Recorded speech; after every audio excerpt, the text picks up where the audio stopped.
दिखाता हूँ, ये जो आनंद भैरव की जो आप बात कर रहे हैं, ये बुद्धिज़्म के नाम है। आपके किसी धार्मिक ग्रंथ में ये नाम मिलेगा नहीं, और मिल भी जाएगा तो पहले तो आप मिलेगा नहीं है, दूसरी बात आप लेने की भी कोशिश करेंगे तो आप उसको सत्यापित नहीं कर पाएँगे कि वो पुराना है उतना।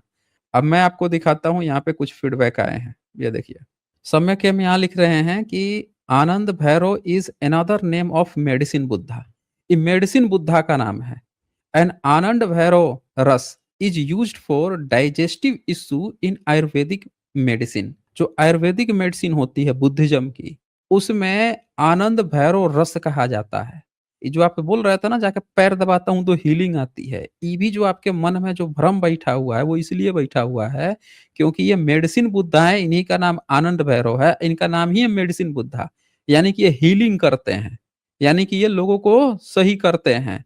तो ये एक सिंबॉलिक प्रतीक है, पूजा पाठ की चीज नहीं है, सिंबॉलिक प्रतीक। इसी के आधार पर बुद्धिज्म ने आयुर्वेद चिकित्सा शुरू की।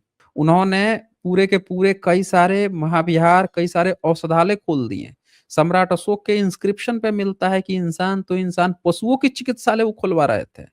सब बुद्धिज्म की विरासत है।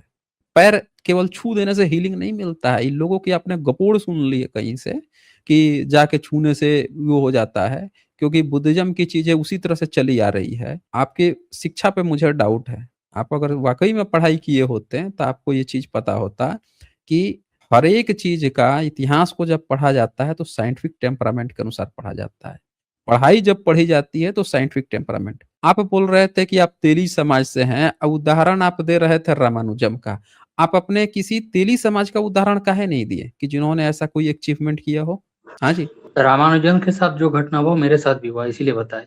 हम आपसे पूछ रहे हैं कि अगर आप तेली समाज के हैं तो आप रामानुजम के साथ तो क्या घटना हुआ सब लोग देख लिए। बेचारा बीमार पड़ गया था विदेश में और भारत में आया तो मृत्यु हो गई। पूरे अगल-बगल घर वाले दोष दे रहे थे कि समुद्र पार करके गया है तो देवी जी गुस्सा गई हैं इसीलिए जान इसका ले ली। तो हमको कहानी मत सुनाइए रामानुजम का। आप अपना कहानी सुनाइए कि भारत में अंग्रेजों के आने से पहले क्या काली माता आपकी नहीं थी या शिव जी नहीं थे? बताइए। जिसके कारण से एक तेली समाज का नाम बताइए जो अंग्रेजों के आने से पहले पढ़ा लिखा था, किताब लिखा हो, मैथ पढ़ा हो, कुछ योगदान दिया हो एजुकेशन में, बताइए नाम। वो तो सर सतयुग से हैं, कैलाश पर्वत में ही तेल निकाला गया था पहले, कैलाश पर्वत में, वहीं से आए हैं हम लोग, तेली समाज। अच्छा, आप जो हैं चाइनीज हैं, चाइना से आए हैं?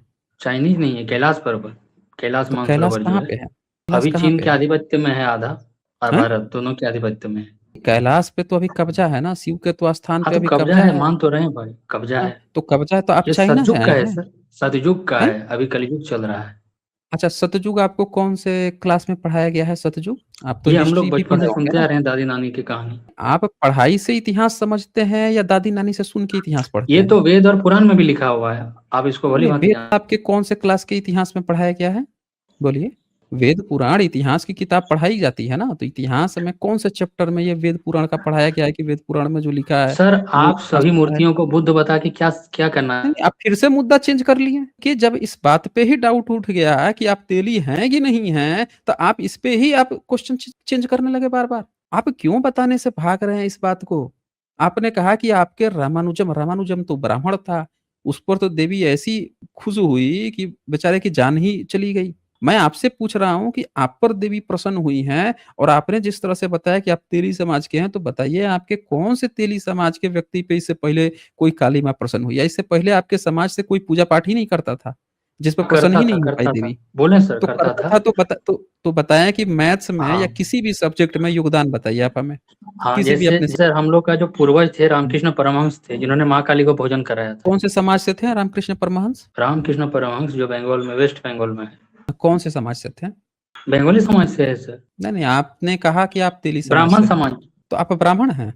अरे, उनको भी माँ काली ने दर्शन दिया और हमको भी सहायता की, हम किस नाते पूछ में। रहे हैं, आपने कहा कि आप तेली जाति के हैं, तेली परमहंस में हम की लोग को जाति के रखा हैं। गया है झारखंड में, एक्चुअल में हम लोग ब्राह्मण एक हैं। एक एक अच्छा, आप ब्राह्मण हैं, तो सुन लिया दोस्तों, ये असल में ये ब्राह्मण हैं, उस समय से आके तेली समाज के नाम पे ये टाइम काट रहे थे। देख लीजिए, पकड़ में आ गए। अब इनको याद आ गया, कभी रामानुजम का नाम ले रहे थे, कभी राम, हमेशा ब्राह्मण का नाम है। वही सोच रहा हूँ कि कोई भी व्यक्ति जो है, जो तेली स एससी, ओबीसी, एससी समाज से होगा, वो इस तरह की फालतू बातें नहीं करेगा। ये देखिए यहाँ पे क्या लिखा है, रामकृष्ण परमहंस का जन्म इतना 1834 पश्चिम बंगाल के हुगली जिले के इसमें धर्मनिष्ठ बंगाली ब्राह्मण चट्टोपाध्याय परिवार में हुआ था। तो ये ब्राह्मण था, ये ब्राह्मण हैं, आके यहाँ कहानी गढ़ रहे थे। तो भाई एक बात बताएँ आप हमें कि अभी जब आप इस बात का सबूत नहीं दे पाए तो जाति ही बदल दिए आप। आप आके पहले ही बात क्यों नहीं कहे थे कि शुरू में कहने में आपको क्या दिक्कत आ रही थी कि आप ब्राह्मण हैं? अब जब मैंने पूछ दिया कि कौन से आपके जाति बिरादरी पर आपकी दुर्गा काली ने पढ़ने लिखने का वो दिया था, तो आप जात बदल लिए कि अब ब्राह्मण